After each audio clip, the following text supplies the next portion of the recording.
বৈশাখীর বর্ণিল রঙে বর্ণিল পাহাড়, নদী, ছড়া, ঝর্ণায় ফুল ভাসিয়ে শুরু হয়েছে আনুষ্ঠানিকতা। পাহাড়ি জনগোষ্ঠীর পাশাপাশি অংশ নিয়েছে পর্যটকরাও। পুরনো গ্লানি মুছে স্বাগত জানানো হচ্ছে নতুন বছরকে। সব বৈষম্য ঘুচিয়ে শান্তির প্রত্যাশা পাহাড়ি জনগোষ্ঠীর। ত্রিপুরাদের বৈশু, মারমাদের সাংরাই আর চাকমাদের বিজু, তিন জাতিগোষ্ঠীর বর্ষবরণের উৎসবকে সম্মিলিতভাবে বলা হয় বৈশাখী। বান্দরবানের সাঙ্গু নদীতে ফুল ভাসিয়ে শুরু হয় চাকমাদের বিজু এবং তঞ্চঙ্গাদের বিশু উৎসব।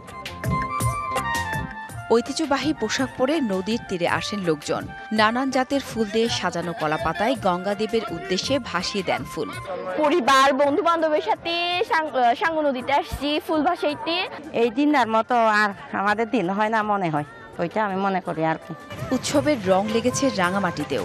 রাজবাড়ী ঘাট, গর্জনতলী, কেরানি পাহাড় সহ বিভিন্ন স্থানে ঢল নামে নারী পুরুষের। লিলি হালাল বিউটি সোপ, বিএসটিআই কর্তৃক সনদপ্রাপ্ত দেশের প্রথম হালাল বিউটি সোপ। দীপ্তিময় উজ্জ্বল ত্বকের জন্য কামনা করা হয় মঙ্গল, সুখ ও সমৃদ্ধি।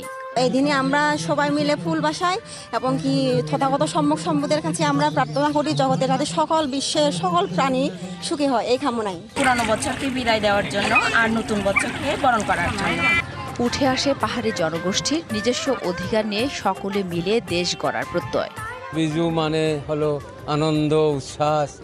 বিজু মানে মিলন। আমরা সবাই একত্রিত হই যাতে করে পুরাতন বছরের গ্লানি, দুঃখ, কষ্টকে ফেলে নতুন বছরে আশা, প্রত্যাশা। খাগড়াছড়ির চেঙ্গি ও মাইনি নদী তীরেও দেখা গেছে রঙিন উৎসবের। বন থেকে সংগ্রহ করে নানান জাতের ফুল ভাসিয়ে দেওয়া হয়। পুরনো বছরের গ্লানি ভুলে নতুন বছরের শুভকামনায় ফুল গোজাতে আসি পানিতে। প্রার্থনা করেছি পরিবারের সবাইকে নিয়ে যেন ভালো থাকি। ফুলবিজু মূলত চাকমাদের বর্ষবরণের উৎসব হলেও সম্প্রীতি ও ঐক্যের বন্ধনে তার সার্বজনীন রূপ নেয়। পাহাড়ের এই উৎসব দেখতে আসেন পর্যটকরাও।